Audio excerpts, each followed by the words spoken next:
Στην Αθήνα, εν ώψη της αυριανής συνεδρίας του Διοικητικού Συμβουλίου της Ευρωπαϊκής Κεντρικής Τράπεζας, βρίσκεται η Κριστίν Λαγκάρντ, η πρόεδρος της Ευρωτράπεζας. Μίλησε στον Sky για τον εφιάλτη των τιμών, τον κίνδυνο νέων πληθωριστικών πιέσεων λόγω της ανάφλεξης στη Μέση Ανατολή, αλλά και τις προοπτικές της ελληνικής οικονομίας.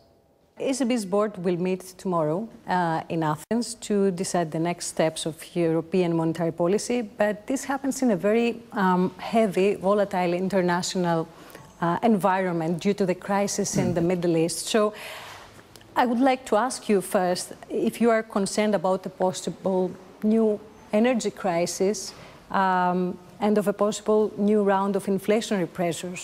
Have you run the scenario in the ECB?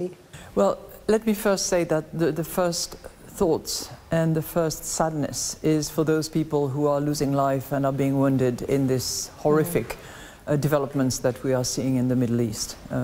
That's first and foremost. And then, of course, as central bankers, we have to look at the possible consequences of any kind of conflicts and turmoil around the world.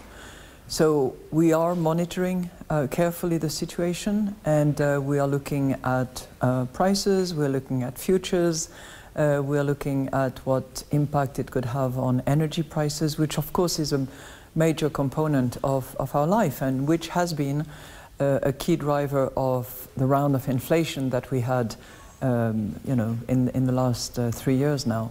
So we are monitoring.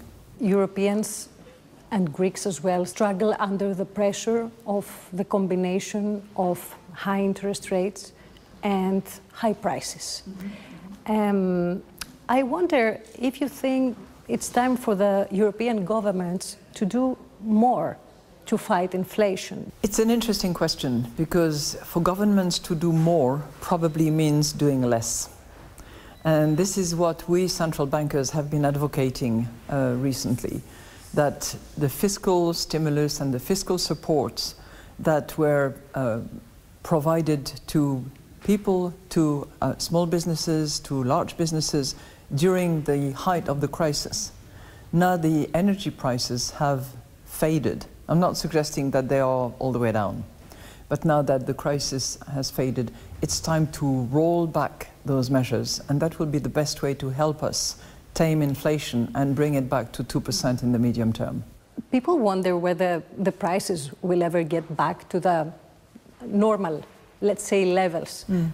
Inflation will get decreased at some point, but what about the prices? Will they ever get back to normal levels? Also a very good question. The price levels have gone up and will probably stay up. What we are trying to do is to bring inflation down to 2%, meaning that the price increases will be reduced and stable. That's the mission of the ECB, price stability. But the price levels have increased and it will not return to the pre-COVID situation, nor will salaries return to the pre-COVID situation. So we are moving into a different era. What about the prospects of the Greek economy, Madam President? We gained back the investment grade after so many years. The first big deal after 17 years in the bank sector is about to happen.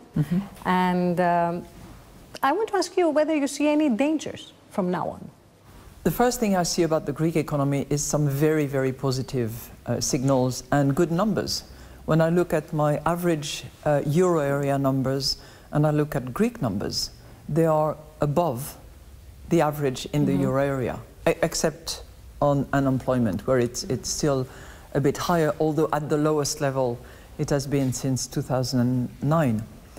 So what you have mentioned, back to investment grade, the proposal to acquire a stake in one of the large Greek banks, those are really positive signals of restored confidence in the Greek economy.